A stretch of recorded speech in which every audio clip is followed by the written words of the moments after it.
Hello Year 5 and Year 6. We are now reading chapters 11 and 12 of Warhorse. We're about halfway through the story.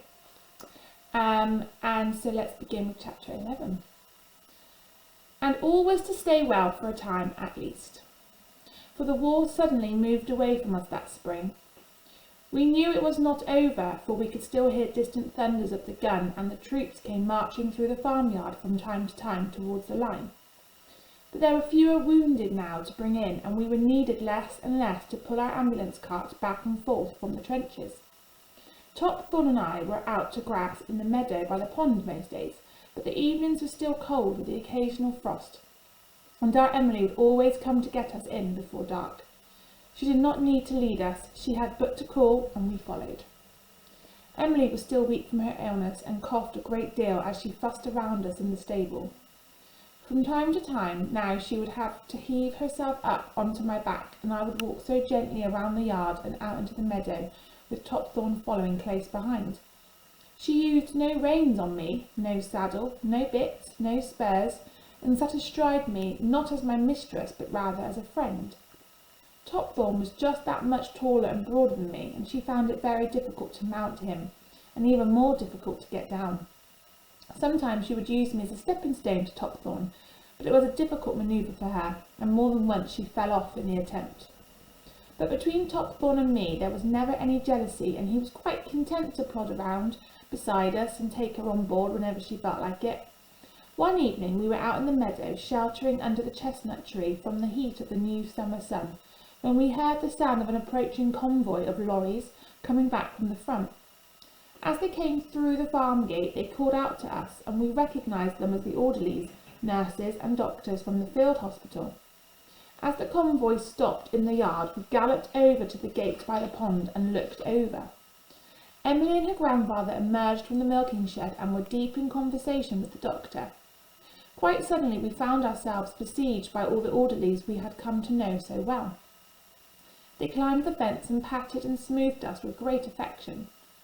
They were exuberant, yet somehow sad at the same time. Emily was running over towards us, shouting and screaming. "I knew it would happen," she said. "I knew it. I prayed for it to happen, and it did. They don't need you any more to pull their carts. They're moving the hospital further up along the valley. There's a big battle going on up there, and so they're moving away from us. But they don't want to take you with them. That kind doctor has told Grandpapa that you can both stay. It's a kind of payment for the cart they used and the food they took, and because we looked after you throughout all the winter. He says you can stay and work on the farm until the army needs you again. And they never will, and if they ever did, I'd hide you. We'll never let them take you away, will we, Grandpapa? Never, never." And so, after the long, sad farewells, the convoy moved away up the road in a cloud of dust, and we were left alone and in peace with Emily and her grandfather. The peace was to prove sweet, but short-lived. To my great delight, I found myself once more a farm horse. With Topthorne harnessed up beside me, we set to work the very next day, cutting and turning the hay. When Emily protested after that first long day in the fields that her grandfather was working us too hard, he put his hand on her shoulders and said, "Nonsense, Emily. They like to work. They need to work. And besides, the only way for us to go on living is to go on like we did before. The soldiers have gone now, so if we pretend hard enough, then maybe the war will go away altogether. We must live as we have always lived, cutting our hay, picking our apples, and tilling our soil. We cannot live as if there will be no tomorrow.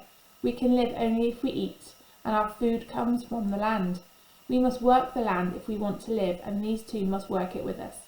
They don't mind. They like the work. Look at them, Emily. Do they look unhappy?" For Topthorne, the transition from pulling an ambulance cart to pulling a hay turner was not a difficult one, and he adapted easily. And for me it was a dream I had dreamed many times since I had left the farm in Devon. I was working once more with happy, laughing people around me who cared for me. We pulled with a will at harvest, Topthorne and I, hauling in the heavy hay wagons to the barns where Emily and her grandfather would unload. And Emily continued to watch over us lovingly. Every scratch and bruise was tended to at once, and her grandfather was never allowed to work us for too long, however much he argued. But the return to the peaceful life of a farm horse could not last long, not in the middle of that war.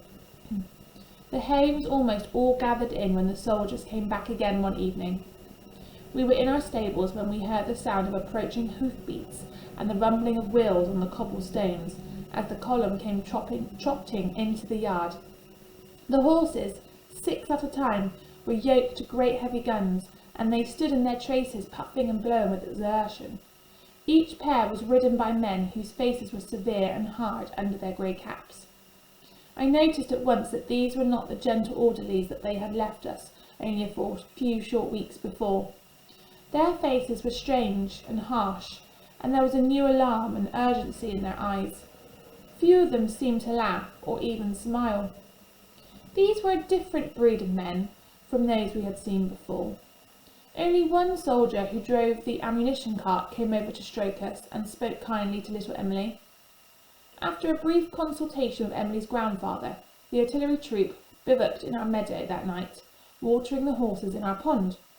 Topthorne and I were excited by the arrival of new horses, and spent all evening with our heads over the stable door neighing to them. But most of them seemed too tired to reply.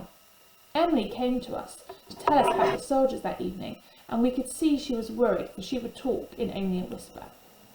"Grandpapa doesn't like them here," she said. He doesn't trust the officer, says he's got eyes like a wasp, and you can't trust a wasp. But they'll be gone in the morning, then we'll be on our own again." Early that next morning, as the dark of night left the sky, a visitor came to our stables. He was a pale, thin man in a dusty uniform who peered over the door to inspect us. He had eyes that stood out of his face in a permanent stare, and he wore a pair of wire-framed spectacles through which he watched us intently, nodding as he did so. He stood a few minutes and then left. By full light, the artillery troop was drawn up in the yard and ready to move. There was a loud and incessant knocking on the farmhouse door, and we saw Emily and her grandfather come out into the yard still dressed in their night clothes. "Your horse, monsieur?" the bespectacled officer announced boldly. "I shall be taking your horses with us. I have one team with only 4 horses, and I need 2 more. They look fine, strong animals, and they will learn quickly. We will be taking them with us." "But how can I work my farm without horses?" Emily's grandfather said.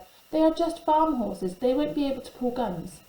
"Sir," said the officer, "there is a war on, and I have to have horses for my guns. I have to take them. What you do on your farm is your own business, but I must have the horses. The army needs them."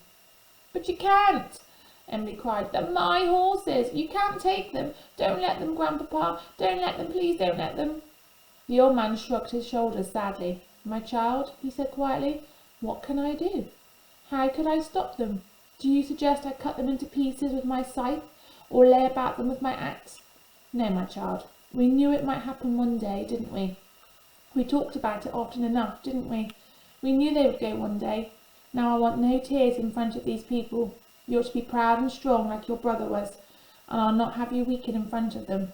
Go and say your goodbyes to the horses, Emily, and be brave." Little Emily led us to the back of the stable and slipped our halters on, carefully arranging our manes so that they were not snagged by the rope. Then she reached up and put her arms around us, leaning her head into each of us in turn and crying softly. "Come back," she said. "Please come back. I shall die if you don't come back." She wiped her eyes and pushed back her hair before opening the stable door and leading us out into the yard. She walked us directly towards the officer and handed over the reins. "I want them back," she said, her voice strong now, almost fierce. "I'm just lending them to you. They are my horses. They belong here. Feed them well and look after them, and make sure you bring them back." And she walked past her grandfather and into the house without even turning around. As we left the farm, hauled unwillingly along behind the ammunition cart, I turned and saw Emily's grandfather still standing in the yard. He was smiling and waving at us through his tears. Then the rope jerked my neck violently around and jolted me into a trot, and I recalled the time once before when I had been roped up to a cart and dragged away against my will. But at least this time I had my Topthorne with me. Chapter 12. Perhaps it was the contrast with the few idyllic months we had spent with Emily and her grandfather that made what followed so harsh and so bitter an experience for Topthorne and me. or perhaps it was just that the war was the all-time becoming more terrible. In places now, the guns were lined up only a few yards apart for miles and miles, and when they sounded out their fury, the very earth shook beneath us. The lines of wounded seemed interminable now, and the countryside was laid waste for miles behind the trenches. The work itself was certainly no harder than when we had been pulling the ambulance cart, but now we were no longer stabled every night, and of course we no longer had the protection of our Emily to rely on. Suddenly the war was no longer distant. We were back amongst the fearful noise and stench of battle, hauling our gun through the mud, urged on and sometimes whipped by men who displayed little care or interest in our welfare, just so long as we got the guns where they had to go. It was not that they were cruel men, but just that they seemed to be driven now by a fearful compulsion that left no room and no time for pleasantries or pleasantness or consideration either for each other or for us. Food was scarcer now. We received our corn ration only spasmodically as winter came on again, and there was only a meagre hay ration for each of us. One by one we began to lose weight and condition. At the same time the battles seemed to become more furious and prolonged, and we worked longer and harder, pulling in front of the gun. We were permanently sore and permanently cold. We ended every day covered in a layer of cold, dripping mud that seemed to seep through us and chill us to the bone. The gun team was a motley collection of 6 horses. Of the 4 we joined, only one had the height and the strength to pull as a gun horse, a great hulk of a horse they called Heine, who seemed quite unperturbed by all that was going on around him. The rest of the team tried to live up to his example, but only Topthorne succeeded. Heine and Topthorne were the leading pair, and I found myself in the traces behind Topthorne, next to a thin, wiry little horse they called Coco. He had a display of white patch marks over his face that often caused amusement amongst the soldiers as we passed by. But there was nothing funny about Coco. He had the nastiest temper of any horse I'd ever met, either before or since. When Coco was eating no one, neither horse nor man ventured within biting or kicking distance. Behind us was a perfectly matched pair of smaller dun-coloured ponies with flaxen manes and tails. No one could tell them apart.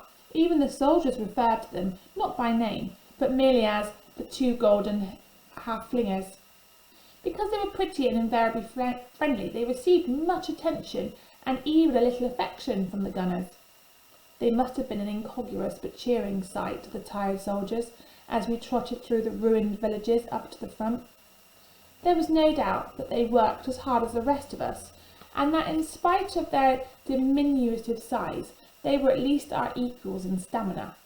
But in the canter they acted as a brake. They slowed us down and spoiled the rhythm of the team. Strangely enough, it was the giant Heine who showed the first signs of weakness. The cold stinking mud and the lack of proper fodder through what the winter was began to shrink his massive frame and reduced him within months to a poor, skinny looking creature.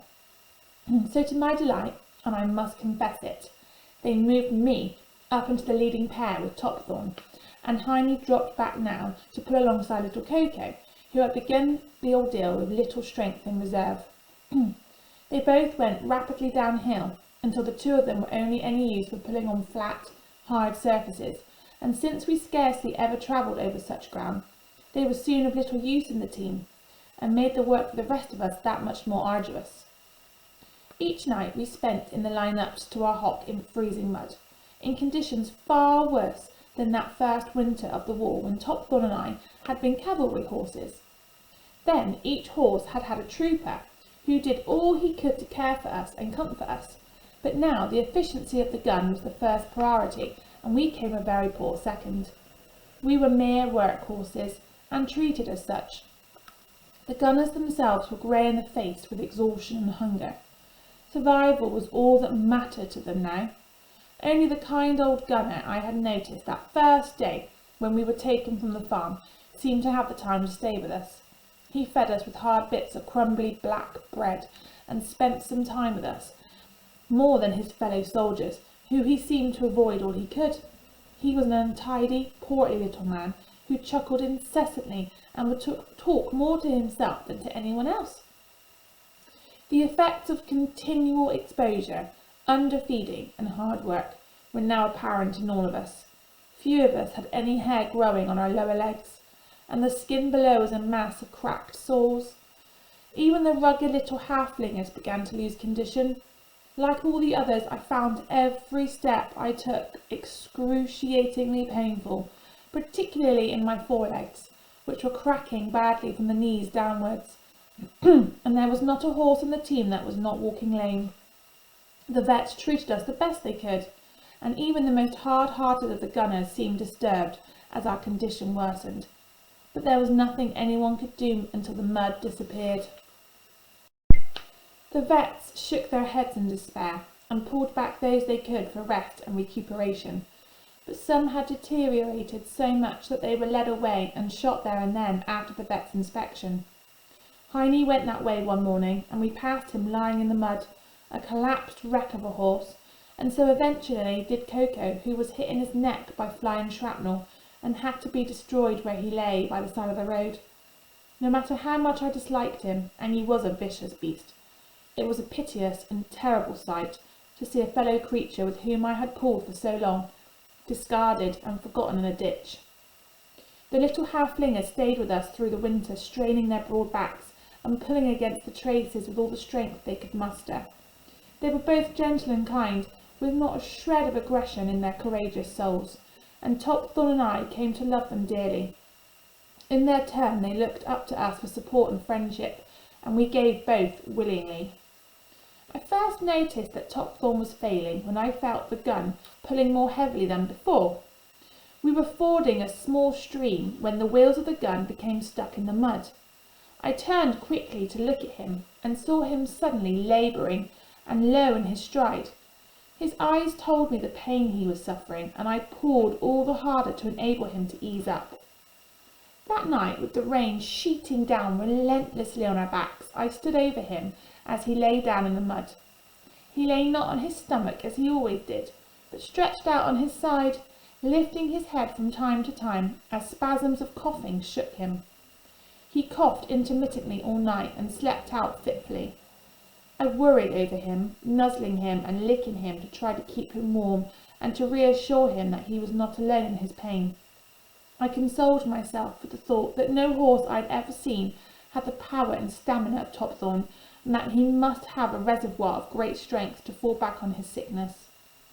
And sure enough, he was up on his feet the next morning before the gunners came to feed us our ration of corn, and although his head hung lower than usual and he moved only ponderously, I could see that he had the strength to survive if only he could rest. I noticed, however, that when the vet came that day, checking along the lines, he looked long and hard at Topthorn and listened very carefully to his chest. "He's a strong one," I heard him tell the spectacled officer, a man whom no one liked, neither horses nor men. "There's fine breeding here, too fine perhaps. Major, could well be his undoing. He's too fine to pull a gun. I'd pull him out, but you have no horse to take his place, have you? He'll go on, I suppose, but go easy on him, Herr Major. Take the team as slow as you can, else you'll have no team, and without your team your gun won't be a lot of use, will it?"